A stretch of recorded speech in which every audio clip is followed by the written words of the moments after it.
In the last lesson, we looked at Augustine's sort of ethical theory for how we can resolve problems about being immoral within dreams.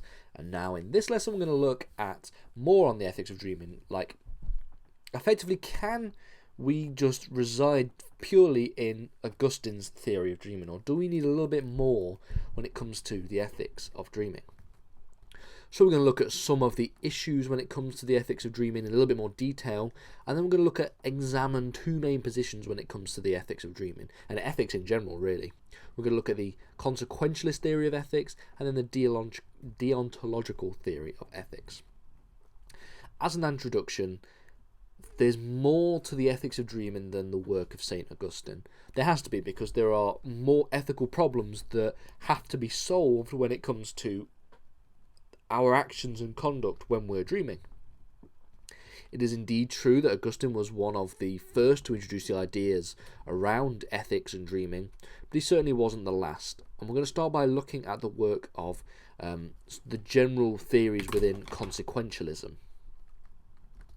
So consequentialism is a broad family of ethical doctrines which effectively assess an action in terms of the consequences it has. So essentially, an action is moral and good if the consequences of said action yield a moral and good result. So effectively, one of the big questions that that comes out of ethics is something called the trolley problem, which is if you have got a train or a trolley on a track, okay, and there are 5 people on the track and the trolley's coming towards them, it's going to kill all 5 people. Is it ethical to flip the switch to change the direction of the trolley onto a different track, but on this different track there is 1 person? So you are risking 1 life for 5, or you're just letting that 5 people get killed. And this is a very, very, very deep philosophical question. And generally, theories of consequentialism would tend to argue that it's probably better to let 1 person die than to let 5 people die. And the idea there being that the consequences of killing 1 person are better consequences than if you killed 5 people, because they would, there are 5 more people alive, 5 happy people as well, I assume, for being alive, compared to 1 dead person. And that's generally one idea of consequentialism. It all depends on the consequences of what happens, which determines whether or not an action is moral.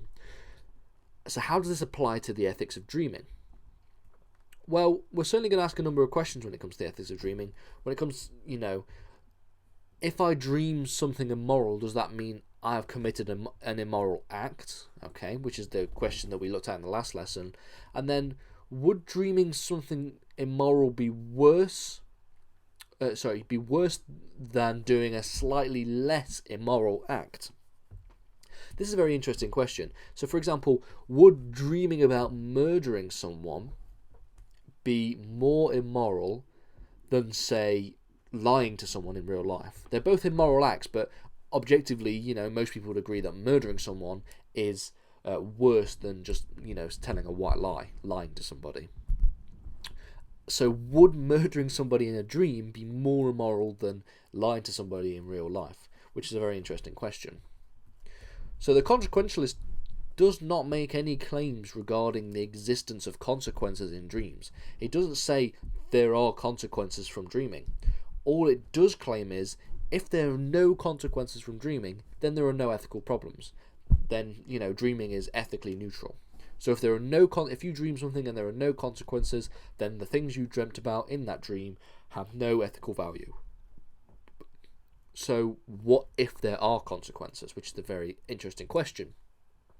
So for example, let's take the scenario. If I was to dream that I murdered someone, and that dream inspires me to go out and murder said person, does that mean that the dream was immoral?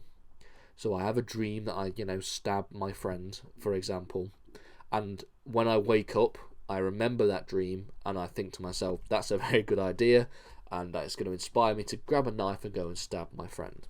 does that mean the dream itself was also immoral? Well, according to a consequentialist, well, technically, yeah, because the consequences of you dreaming that you're going to stab someone led to the death of that person, led to the murder of that person in real life. So therefore, you have dreamed something immoral because the consequences led to, pain and suffering. So the dream you had directly led to a harmful and immoral consequence. That is one side of the coin, and it does fly in the face of Augustine's theory that we have no agency over our dreams, so therefore we cannot, there cannot be any kind of ethical, problems with dreaming. The consequentialist would say only if there are no consequences that have come from your dreaming. What about other theories? Well, there's another theory, the deontological theories of ethics, and really a deontological theory contrasts sharply with consequentialist theories. Deontological theories aren't really bothered about the consequences of an action. When you're a deontologist, okay, you have a direct duty to, never entertain certain thoughts because they are wrong within themselves. Never do an action. You don't murder someone. You don't murder someone not because of the consequences of murdering said person, but because the act of murdering somebody is wrong within itself. There is some kind of moral value to ethical problem to different actions. Some actions, regardless of their consequences. And one of the theories is that individuals are ends in themselves and should never be used as a means to an end. Okay? And the deontologist would argue that since dreams are about real people, I'm treating them as a means to an end by being immoral to them in dreams, and obviously depending on the act. So therefore, dreams might also be immoral according to the deontological theory.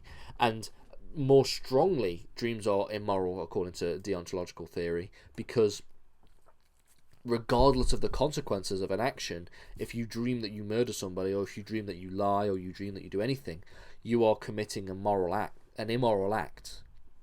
So this ties a little bit into Augustine's theory. However, it also suggests that there might be some agency when it comes to the ethics of dreaming. So arguably the best way to approach the deontological view of dreams is that we can apply the thinking to an act in real life and then apply similar reasoning to the dream world. So as you can see, there's much debate between the two. So if I was to, when it comes to, if you think an act is immoral in reality, then it has to also be immoral in a dream. That's what some deontological theorists suggest. Others would take the Augustine view and talk about how, regardless of whether or not that you have a duty to not be immoral in dreams, you also have no agency over your dreams. So therefore, you cannot possibly, expect to be moral or immoral when you're dreaming. And like I said, there is much debate between consequentialists and deontological theories of ethics. Okay, the consequentialist, like I said again, relies on the consequences. Deontological theories suggest that there is such a thing as something that is immoral within itself. There's a duty to not do immoral things. And this obviously debate does extend beyond the ethics of dreaming. So in summary then, we've looked at a number of interesting scenarios.